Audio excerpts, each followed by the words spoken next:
স্বাগতম জনাইছোঁ প্ৰিয় বন্ধু বান্ধৱীসকল।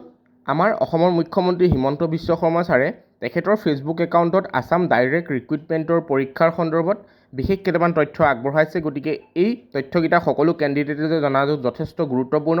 সেইবাবে অনুগ্ৰহ কৰি ভিডিঅ'টো কমপ্লিট ৱাচ কৰিব আৰু চিনাকি বন্ধু বান্ধৱীসকলকো শ্বেয়াৰ কৰি দিব। তেখেতৰ ফেচবুক একাউণ্টত তেখেতে সম্পূৰ্ণকৈ এই আপডেটটো দিছে। দিনটোৰ কাৰ্যসূচীবোৰ সামৰি 29 ছেপ্টেম্বৰত অনুষ্ঠিত হ'বলগীয়া অসম প্ৰত্যক্ষ নিযুক্তি পৰীক্ষাৰ অন্তিম মুহূৰ্তৰ প্ৰস্তুতি সন্দৰ্ভত জিলা আয়ুক্ত আৰক্ষী অধীক্ষক তথা সংশ্লিষ্ট বিষয়াসকলৰ সৈতে ভিডিঅ' কনফাৰেন্সিঙৰ জৰিয়তে পৰ্যালোচনা কৰোঁ।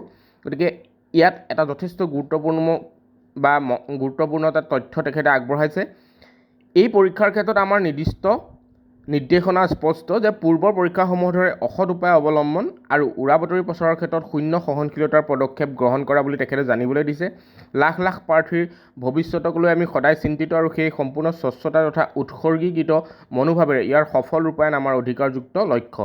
গতিকে নিৰ্দিষ্ট যিটো স্পষ্ট কৰি নিৰ্দেশনা দিছে যে পূৰ্বৰ পৰীক্ষাসমূহৰ দৰে অসৎ উপায় অৱলম্বন আৰু উৰা বাতৰি প্ৰচাৰৰ ক্ষেত্ৰত শূন্য সহনশীলতাৰ পদক্ষেপ গ্ৰহণ, অৰ্থাৎ এটা পদক্ষেপ গ্ৰহণ কৰিছে। ইয়াৰ আগৰ পৰীক্ষাসমূহত যেনে দুই এটা উৰা বাতৰি প্ৰচাৰ হৈছিলে বা প্ৰশ্ন কাকত ফাদিল কৰাই হওক বা এনেধৰণৰ যি দুই এটা নহ'বলগীয়া ঘটনা ঘটিছিলে, ইয়াৰ ওপৰত এইবাৰ শূন্য সহনশীলতাৰ পদক্ষেপ গ্ৰহণ কৰিছে বুলি তেখেতে জনাইছে।